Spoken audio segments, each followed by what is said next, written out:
Hello students, welcome to Geetham Max YouTube channel. Exercise 1.2ல second sum பார்க்க போகிறோம். Prove that 3 plus 2 root 5 is irrational. நம்ம first some வந்து root 5 is irrationalனு சொல்லி நம்ம ப்ரூவ் பண்ணியிருக்கோம். அதே தான் கொஞ்சம் இந்த ஸ்லைட் டிஃப்ரென்ஸாக இருக்கும். இந்த சம்மை இம்பார்ட்டன்ட் போட்டு வச்சுக்கோங்க. இப்போ வந்து ஃபஸ்ட்டு வந்து நம்ம வந்து என்னது கான்ட்ரடிக்ஸ் த ஃபேக்ட் தான் கொடுக்க போகிறோம். let us assume that கணக்கு அப்படி எழுதிக்கோங்க. let us assume to the contrary அந்த சம்மில் என்ன செஞ்சோமோ அதே தான் இங்கே செய்ய போகிறோம். contrary that 3 plus 2 root 5 is rational root 5 ரேஷ்னல்னால் என்ன அர்த்தம்? ஒரு ஃப்ராக்ஷன் நம்பர்னு அர்த்தம். You have put it a by b. a by bன்னு கொடுக்குறோம். a by bன்னு கொடுக்கும்போது ஆட்டோமேட்டிக்காக என்னது? a and b are the co-prime numbers. a, b belongs to z. a, b are co-prime. co-primeனா என்னென்னு ஏற்கனவே பார்த்துட்டோம். HCF வந்து ஒன்று தான் இருக்கணும்னு அர்த்தம். ஓகேவா? சரி, ஓகே. இப்போ வந்து என்ன செய்ய போகிறோம்? இந்த 3 மட்டும் அந்த பக்கம் கொண்டு போகிறோம். 3 அந்த பக்கம் கொண்டு போகும்போது என்ன வரும் நம்மளுக்கு? 2 root 5 இந்த பக்கம் வச்சுக்கோங்க. 3 அந்த பக்கம் கொண்டு போகும்போது a by b minus 3ன்னு கொண்டு போகிறோம். இது நம்மளுக்கு வந்து ரூட் 5 வந்து இந்த பக்கம் இருந்தால் தான் நல்லாயிருக்கும். இல்லை இந்த பக்கம் வச்சுக்கிட்டாலும் ஏதோ ஒன்றும் பிரச்சனை இல்லை. இதுக்கு வந்து என்னது எல்சி எடுக்கிறோம். எல்சி எடுக்கும்போது என்ன வரும்? a minus 3b by b. ஓகேவா? a minus 3b by bன்னு போட்டுக்கிறோம். இந்த 2 வந்து என்ன செய்கிறோம்? அந்த சைடு கொண்டு போகிறோம். கொண்டு போகும்போது ஆட்டோமேட்டிக்காக என்ன வரும்?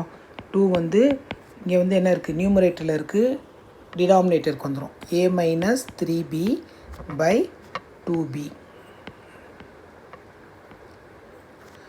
3b by 2b.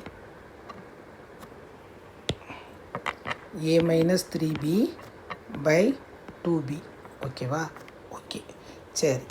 இப்போ வந்து என்ன செய்கிறோம்? ஒவ்வொரு டேர்மையும் வந்து என்ன செய்கிறோம்? நம்ம வந்து ஸ்ப்ளிட்டப் பண்ணி கொண்டு வரோம். கொண்டு வந்தால் தான் நம்மளுக்கு வந்து ஈஸியாக இருக்கும். இப்போ வந்து இந்த டேர்ம் வந்து என்ன செய்யலாம்? a by 2b minus 3 by 2. pb வந்து கேன்சல் ஆயிரும். ஓகேவா? சரி. இப்போ ஏவும் பியும் வந்து நம்ம என்ன எடுத்துக்கிறோம்? இண்டிஜர்ஸ்னு எடுத்துக்கிறோம். a by 2b is a rational number. அது வந்து நம்மளுக்கு ரேஷ்னல் நம்பர்ஸ் நல்லாவே தெரியுது. அண்ட் ஹென்ஸ் இந்த ஹோல் நம்பரும் வந்து என்னது? ரேஷ்னல். புரியுதாம்மா? a by 2b வந்து ரேஷ்னல் நம்பர்ஸ் நம்மளுக்கு தெரியும். Since a, b are integers. அப்படி தானே எடுத்துருக்கோம் நம்ம? இண்டிஜர்ஸ். இங்கே என்ன கொடுத்துருக்கோம் நம்மளுக்கு? therefore a by 2b is, இதுவும் வந்து என்னது? ஃப்ராக்ஷன் நம்பர்னால் என்னது? ரேஷ்னல். இது ரேஷ்னலாக இருக்கும்போது ஆட்டோமேட்டிக்காக ஹோல் வந்து என்ன இருக்குது?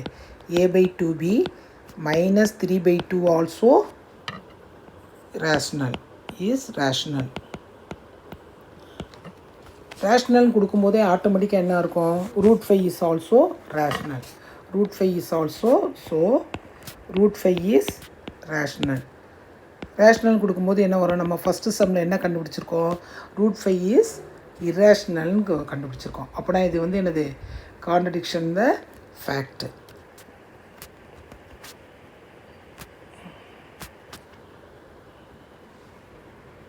அடுத்த இதில் எழுதிடுவோம்.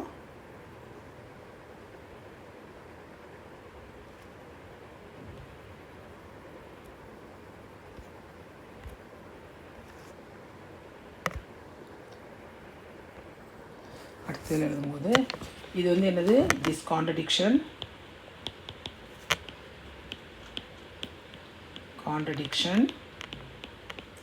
ஹேஸ், அதே தான், இது எதுவுமே நான் மாற்றலை. நான் அரேசன் பிகாஸ் ஆஃப் அவர், நம்ம என்ன எடுத்திருக்கோம்? Because of our incorrect assumption. நம்ம என்னது? தப்பாக எடுத்திருக்கோம். Incorrect assumption that 3 plus root 5, 2 root 5 is rational. நம்ம ரேஷ்னல் எடுத்துருக்கிறது வந்து தப்பு. அதுதான் அந்த இது meaning. So we conclude that 3 + 2√5 is irrational. இந்த சம் வந்து இம்பார்ட்டன்ட் சம்மாக திரும்ப திரும்ப பாருங்கள். ஒரே பேட்டர்ன் தான். ஒரு சம்மை நீங்கள் பார்த்தாலே போதும், எல்லாமே அதே பேட்டர்ன்லேயே கொண்டு வரலாம். அடுத்த சம்மில் சந்திப்போம்.